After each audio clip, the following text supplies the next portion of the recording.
Yeah, my name is Cangialosi, and she said today I'm going to talk about how we can analyze surveillance video while preserving the privacy of people visible in those videos. And this is joint work with my colleagues from MIT, Princeton, Chicago, and Rutgers. So today there are tons of surveillance cameras out there. They're along our streets, where we shop, and our workplaces. And especially in recent years, they're becoming more and more pervasive in society. So just to give some rough sense of scale, recent reports estimate that the rough numbers are in hundreds of thousands of cameras for larger cities. And just for a visual example, the top right corner shows the coverage of just the transportation cameras in Manhattan. Now, at the same time, we've had this explosion of computer vision, which is fueled by machine learning, and that's making it more and more feasible to process large amounts of video data at scale. Now, this camera footage is a really rich data source. It observes the comings and goings of a lot of people, and so it's created a huge tension. On the one hand, there's this opportunity to turn all of this data into really useful insights. So, for example, analyzing cars and pedestrians in cities to plan safer roads. But on the other hand, there's obviously some very serious privacy threats. Not only is there this worry that maybe someone could manually look for you on a camera, but now there's also this larger scale threat that an organization could identify and track you across a network of cameras, and then build up a lot of information about where you go and who you talk to and things like that. And the problem is that we don't yet have a good solution to deal with this tension. In practice, we sort of just see opposite ends of the spectrum. So on the one hand, there are a lot of cameras that are just live streamed publicly. And the people in those videos have no say in it. So this is like all these videos streamed to YouTube. And then on the other hand, the vast majority of cameras are just not accessible at all. And so they protect privacy, but the video can't be used for anything. And so in this talk, I want to explore whether there might be a healthy middle ground. Can we extract some useful information from this video data without giving up on privacy? So let me briefly clarify the threat model that we have in mind. There's a video owner who owns some cameras, and these cameras observe individuals. And I think the best way to think of the video owner is as some sort of organizational entity. So this is like a government transportation department or a company. And then there's analysts who want to process this video data and extract insights. So these might be employees of the video owner, or they might even be third parties who are just willing to pay for access to the video. And an example of a sort of useful but harmless query we'd like to be able to allow is something like, how many people passed by this camera each hour? So if you imagine the set of cameras owned by a city's transportation department, maybe there's a civil engineering contractor who needs to count people to decide where to add sidewalks and bike lanes. Or maybe someone from the city health department needs to count the number of people wearing face masks and respecting social distancing.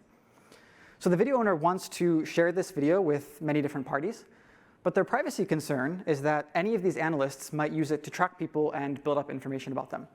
So either because they have good intentions, or maybe because some law is requiring them to, the video owner doesn't want to just blanket trust anyone, even their own employees. And so a working example of a sort of malicious type of query we want to prevent is something like, when did Frank pass by this specific camera? OK, so how can the video owner navigate this trade-off between enabling good queries and preserving privacy? Well, the way a lot of prior work has approached this problem is to use some sort of like visual obfuscation. And the basic idea is if you can remove the private information from a video, then it might be safe to release it for analysis. Now, there's a lot of variations of this. But however you do it, there's fundamentally two implicit steps involved. You first need to find all of the private information in the video, and then you have to remove it. So for a concrete example, suppose we have this camera observing an intersection. Now we want to prevent people from being tracked, so we can use object detection to find all of the person objects, and then we can remove them by covering them with a black box, and do this for each frame. And the first thing that you can notice here is that the computer vision algorithm misses some people. So even someone we detect in one frame, like this person right front and center here, we might miss them the next frame. And this isn't all that surprising, right? Computer vision is good, but it's not perfect. And so the fundamental issue is that we need to correctly find someone in every frame of the video in order to protect them.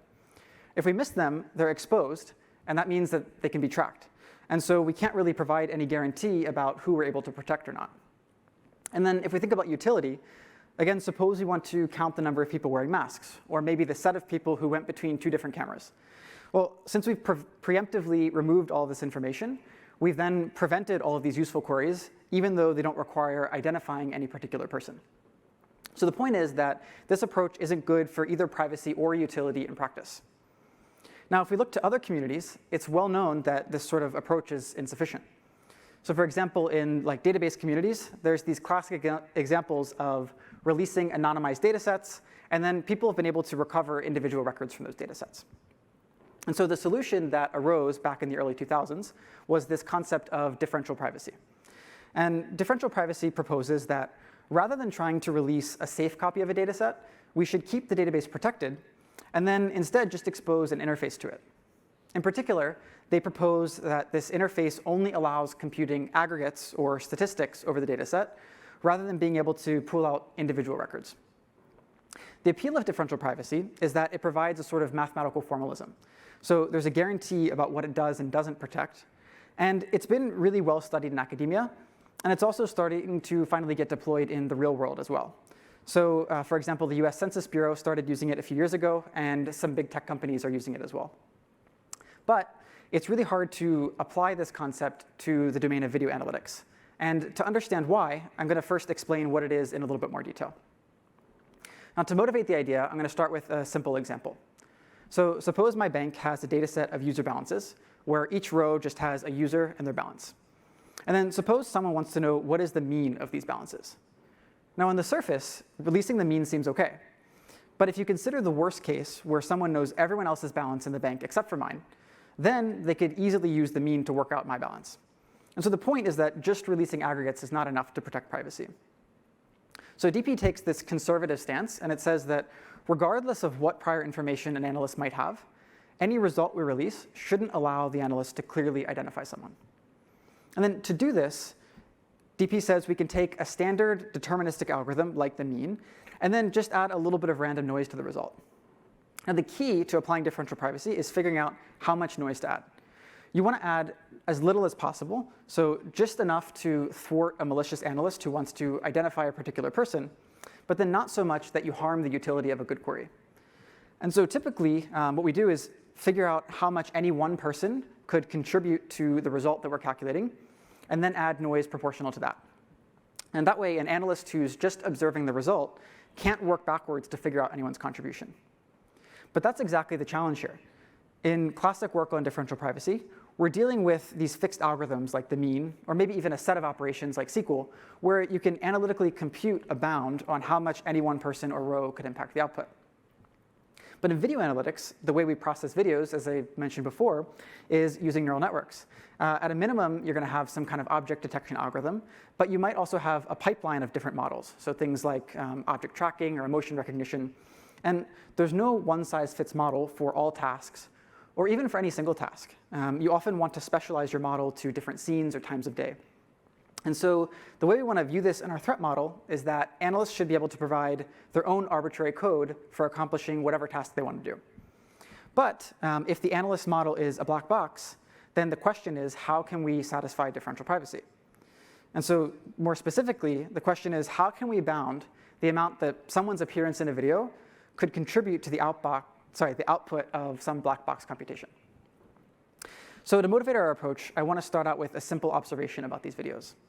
I'm going to show two examples of typical surveillance videos, which have been sped up by about 30x. And as you watch, what you might notice is that while there's a lot of people and cars sort of coming and going in different areas, one thing that unifies all of them is that they're each visible for a very short amount of time. So the average car took about 5 seconds to pass through here, and the average person took about 60 seconds to walk across the screen. And then if we look at another video, it's the same thing. So an average car takes about 3 seconds to cross the screen, and then across all people and cars, they're visible for at most 60 seconds. And the takeaway is that from the perspective of any single camera, people or cars are typically visible for a short amount of time, so something on the order of seconds. But then there's a lot of useful analytics we can do which aggregate over much larger timescales, like hours or days. Now, of course, if we view the query as a single black box, it is hard to provide any guarantee about how a person in the video might impact the output. But the thing is that a typical query has some implicit structure. So for example, our count people query, we wouldn't just throw the entire video into one huge neural network and then have it output a count at the end. Instead, we might break up the video into individual frames and then run object detection on each frame. And then in some more traditional code, we might count the number of boxes and then add them up to get the final count. So with this structure, suppose I appear in the video for a very short amount of time, which I've represented by these 3 frames here in the red. And if we just run this through the model frame by frame, then the number of outputs I impact is going to be the same as the number of frames I'm visible in. Now, there's nothing that ties this to the final output yet, but this is the seed of our idea. If you can enforce this query structure, then you can enforce that in order to have a greater impact on the computation, you need to be visible for longer. And then enforcing this interface sort of enables a compromise. So we can still run the core visual processing part for each frame using the analyst's black box neural network model, and that gives them a lot of flexibility to express a variety of queries. But then we can require that the aggregation part be a bit more white box, so that we can bound how the input flows to the output. And that gives us the connection back to this theory of differential privacy. So we've taken this insight and formalized it first into a new definition of privacy, which we call row event duration privacy. And the key idea behind this new definition is that, unlike prior work, it doesn't require locating all individuals in order to protect them. And then we've built a system called Privid, which satisfies this definition while still giving analysts the flexibility to use their own custom models for processing the video frames. So I'll start with the definition. In classic differential privacy, we said informally that an analyst should not be able to detect the presence of any one person in the data set. And then our definition is a variant of DP, where the idea is instead that if something is visible for less than a short threshold, which we call row, then an analyst shouldn't be able to detect it. And row here is just something along the lines of like 30 seconds. And I'll briefly point out that in our paper, there's actually 2 extra parameters in our full definition, so rho, k, and epsilon. But the core idea of our definition is really just around rho, so I'm just focusing on that for this talk. OK, so if we compare this to prior work like obfuscation, on the privacy side, the interface is really simple. So if our goal is to prevent tracking, all we need to do is pick rho that is an upper bound on how long everyone is visible. We don't need to know or specify all the things that could be used to identify someone, and we don't need to know what prior information the analyst might have. Anything that's visible for less than rho seconds is going to be protected. Now, we do still need to pick rho, but it's a much simpler task to estimate a single upper bound than it is to find all the objects in every frame. And this is also a lot more realistic given the capabilities of computer vision. So we have some results in our paper that show you can take the same object detection model that fails to find everyone, but then use it to come up with a good upper bound on the duration. And another benefit of differential privacy is that it provides this graceful degradation of privacy. So we have this mathematical characterization in the paper, but the basic idea is that even if you're visible for a little bit longer than this threshold row, you get roughly the same privacy guarantee. And even if you're visible for a lot longer, you still get some useful privacy. You're not totally exposed.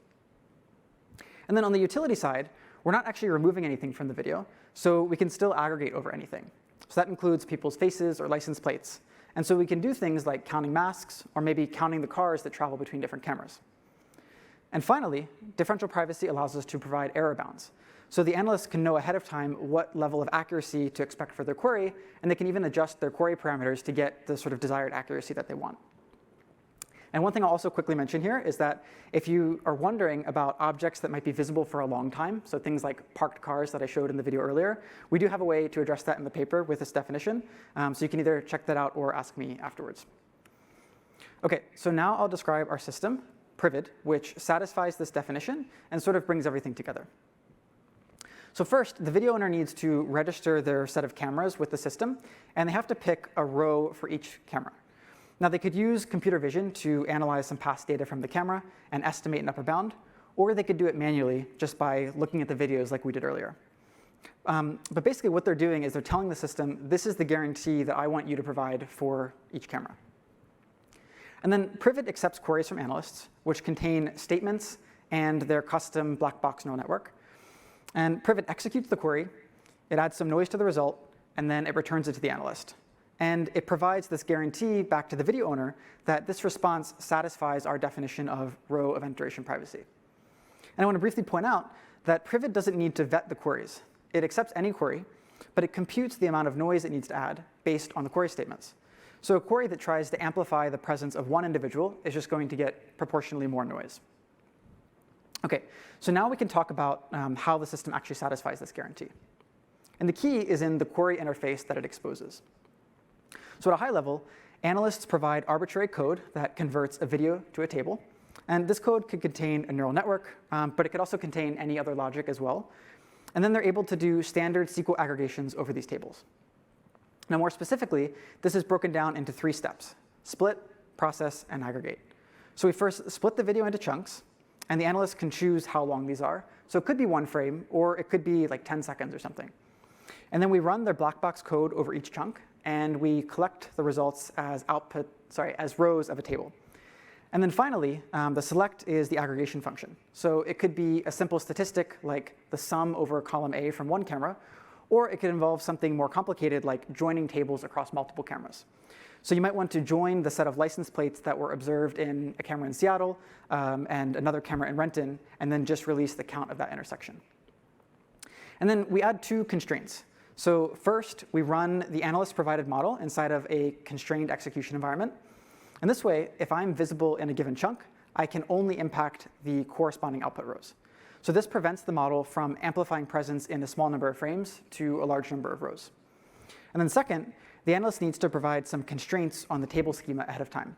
So a common example is if they specify an integer column, then they need to provide a range, like something between 0 and 10.